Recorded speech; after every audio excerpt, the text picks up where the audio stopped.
All right. Well, the other one I have pulled up here is, well, it was a Deadline article, but now I can only find it on Yahoo News, and I'm not sure why that is. But um, in case you're wondering, female power triumphs at the box office amid fanboy fallout as Moana 2 and Wicked kick Craven and Lord of the Rings to the curb.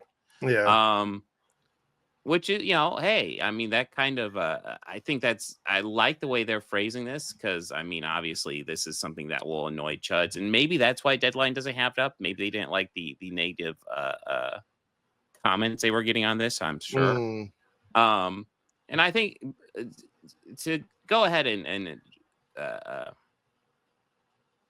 explain this a little bit more. So, like Lord of the Rings, yes, Lord of the Rings has a female protagonist as your lead, but it is shooting for a male audience.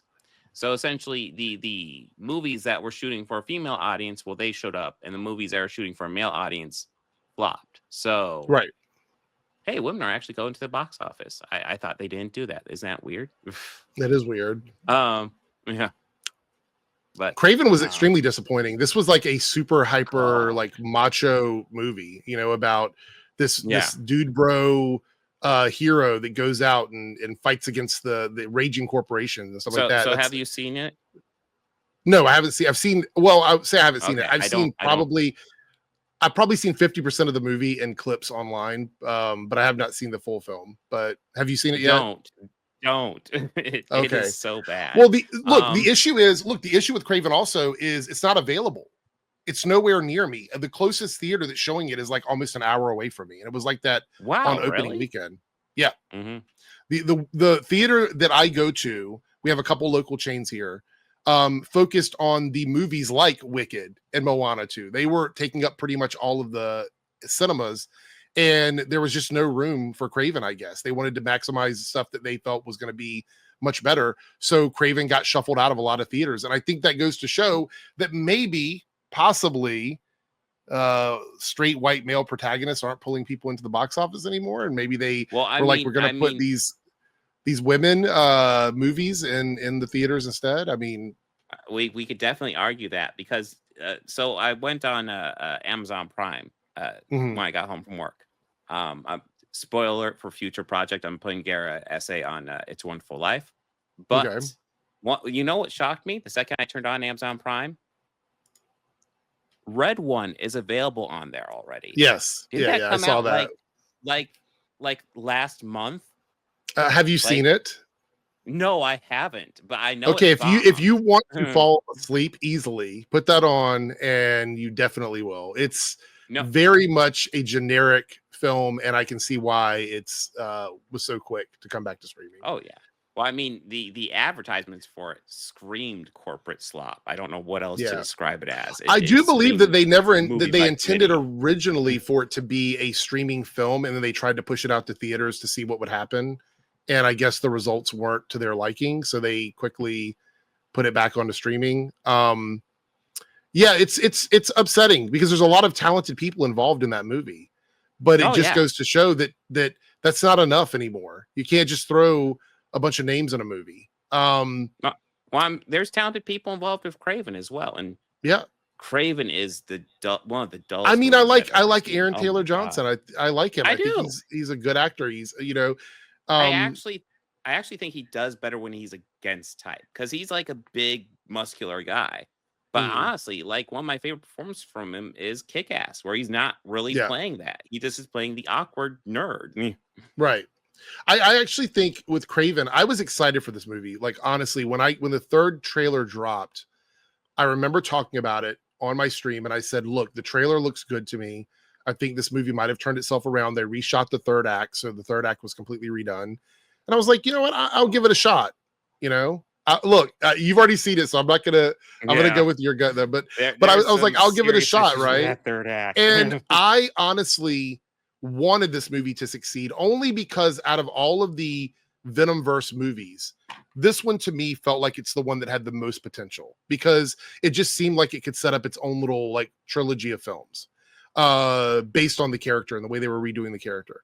But when I found out that it wasn't coming anywhere near me, I was like, oh, this isn't good. I actually went on stream to buy my tickets nowhere to be found. Wicked was Yeah. everywhere. People are still talking about Wicked. We tried to go see Wicked last week, and almost every seat in the theater was sold out. So it's Oh still wow. extremely popular. Moana 2 is I think it was coming up on 800 million now. I think it's Yeah. close to 800 million or I know whatever. that one's doing really well. And that movie is, I've heard that it's not great. That's the thing. I haven't Yeah, seen I've it heard yet, but not great things about Moana. people say the kids I are have loving not it, but they said seen it's it very yet. obvious that it was taken a TV series that was turned into a movie. Which I think is interesting. Lord of the Rings, I'll admit, when I saw the trailer, I wasn't excited for that. I thought, like, this doesn't look like Lord of the Rings. The art style and the setting to me just didn't work. However, sexy ladies running around doing stuff, I thought for sure this is like catering to that audience, to the dude bro audience. It's Lord of the Rings, which is another very popular franchise. They don't like Rings of Power, so I thought maybe this is gonna incentivize them to go out and support something. But apparently they didn't show up for this either. I would argue that the climate that we're in, with like a lot of the podcasters and stuff like that, have sort of poisoned the well for dude bros, to the point where they don't even know what they want to go and see anymore. That's my opinion about that. Well, I mean, I remember when they first announced this Lord of the Rings movie, because it was Warner Bros. Doing it. It's not Amazon, and all the Chud channels were talking about, oh, well, you know, they're just laughing at Amazon. They're gonna, you know, take all the money to the bank with this new movie. And then it was revealed that it would be a prequel, which, you know, okay, cool. It's supposed to be a direct prequel to the Peter Jackson movies, but also stars a woman. And of course, then they all turned against it because they're not sexist, I'm sure. But I'm curious, like, other than Furiosa, which they didn't really sing the praises of too much, I've not heard them be positive about anything with a woman in a lead role in probably the last half a decade. It seems like it's just immediately that happens and they have outrage over it. I mean, they've done it with everything. Even Mario, when that came out, you have Princess Peach, who is a massive part of that franchise, being present in the advertising, and they lost their minds over that. It's like, she's a big part of that story. She's a major character. She's in every single game. So, well, I mean, what if you remember the Furiosa reviews they came out with? They were really interesting, because almost all of them said they liked the movie, but it bombed because people don't want to see women protagonists, despite the history of women protagonist movies doing well in the box office. And also ignoring the history that Mad Max movies have pretty much never been box office, you know, massive, you know, you know, I think massive, the second one was the biggest one, right? Wasn't that the biggest movie? The Road Warrior, probably, but that was also the first one to get an international release. And then I think Thunderdome probably did okay, but probably for the time. I'd have to look back. But yeah, but Fury I will say Road this was also, not massive. It no, had to get back in home video. Furiosa is one of those weird ones where if you watch the movie, you realize that a large portion of that movie is about Chris Hemsworth's character. And even though she is the lead, she sort of shares that lead with Chris Hemsworth, with that character. I mean, he's very much, especially in the first half of the film, it really is a shared spotlight with that. But and even people like Critical Drinker and Nerdrotic that made videos where they talked about how good Furiosa was, they still try to at the end, well, it's just the perceived concept that a woman in a movie is bad. And that's why people didn't go out and see it. And they're like, that's the reason why. It's Hollywood's fault, because they made so many bad movies with women in the lead role that any movie with a woman in the lead now is just going to do bad. Well, no, you should be actively fighting back against that. You should have fought harder for Furiosa if you believe that that movie was a good movie. But you didn't. And we're seeing more fallout. This is the fallout. So what's happening now is that the dude bros are not seeing anything. Like you said with Lord of the Rings, woman in it, doesn't matter if she's a lead, doesn't matter if she's sexy, they're just not going to support it. You have something like Craven that came out that should have been right up their alley. It wasn't a good movie. You saw it. It's not a good movie. So it's one of those things where it's actual slop, but I don't see them holding a candle to the feet of Craven the same way they do like Snow White, that's not even out yet, with Rachel Zegler. Not even out yet. And I do find it interesting how they get so enraged over a live action remake to a movie made in the 1930s. And it's not like, I'm pretty sure the target demographic for Snow White is not middle-aged white guys. Definitely not.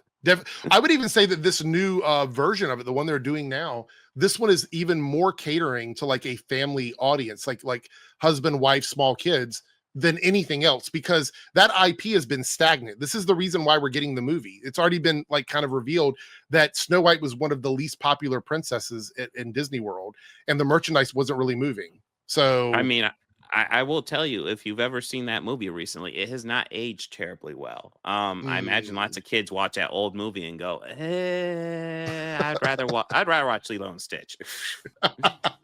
well, I for one am happy to see that the movies are doing well, and it sucks. I wanted Craven to do well, but I guess the well has been poisoned, and maybe the straight white male protagonist just isn't it anymore. Yeah, we're just gonna get more Wicked sequels forever, guys. That's all we got.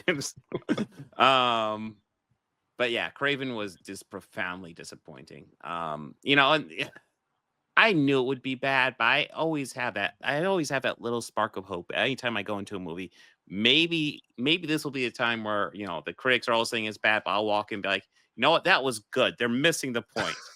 And yeah, it hasn't happened once with these goddamn Sony going movies. Jesus Christ. Yeah, that was a bad one. At least that franchise is over. I was just joking about, but I'd much rather take in our Wicked movie, which we probably will get because it's a part 1. But I'm much happier for more Wicked movies than more Sony Spider-Verse movies.